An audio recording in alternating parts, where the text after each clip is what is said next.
Chicago is a city of green, a city that safeguards its precious environment. Welcome to Chicago at Play.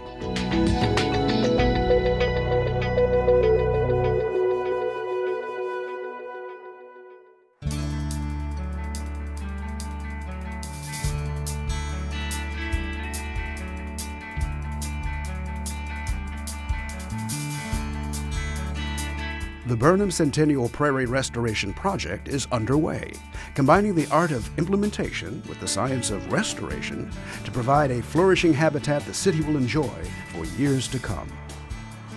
One of the goals of the Chicago Park District is to naturalize as many areas as we can and really increase the number of acres that we have and always improve the natural areas program. So this project, the planting at Burnham Park, is the largest natural area planting that we have ever done. It's more than 30 acres. It's actually larger than the planting that we did at Norlandly Island. What the Park District wanted was a prairie area that was a little more aesthetically pleasing than some of the prairies that they've had in the past that were really grass dominated and didn't really have a lot of color. Restoration ecologists from V3 and Aramark were brought in to determine the effectiveness of different seeding methods on native community diversity.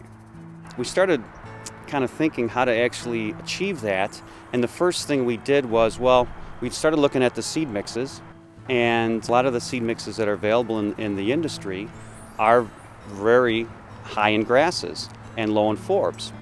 So you're basically seeding more of a grassland type community. And that's really not what the Park District wanted. They wanted something that had more diverse wildflowers, and they wanted to have color throughout the growing season. Some areas we seeded everything in the fall, and then we seeded everything in the spring. And then we actually did a dual seeding where some of the species that need to be fall seeded were seeded in the fall, and the species that need to be spring seeded were seeded in the spring. And we buried all of the seed versus burying some and did some surface seeding on some. So we wanted to kind of evaluate, are we actually going to see some different results using those different methods? Most people, when they look at this place, they don't really see the native plants, but when you look down the ground and search for these plants, we have already identified 19 species that we planted last year. This has never happened before. We have never had such a successful planting in terms of diversity or the number of species native species that we have found. So we are very excited about the success of this project so far. In the first year, you're not really going to see much of prairie plants. You will see some little tiny, some of the forbs will germinate and they'll be very small. After the second year, you'll start to see more forbs, and those species that germinated the first year will actually get bigger than the second year.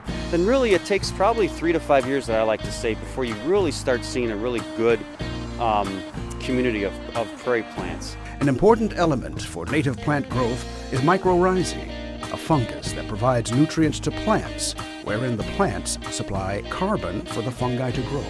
One of the experiments that DePaul is involved in is actually trying to see if introducing the fungi into the soil with the seeding is helpful, if the source of fungi is important. So Indiana University has created a mix of native fungi that they actually extracted from native prairie soils. So we're trying to compare whether there's a difference between commercial sources of mycorrhizae, these native sources of mycorrhizae, and actually not introducing any mycorrhizae at all. Will there be a difference in 3 to 5 years between the plantings? A grant from the Great Lakes Restoration Initiative will support the Burnham Centennial Prairie Research Study, which hopes to influence future restoration practices.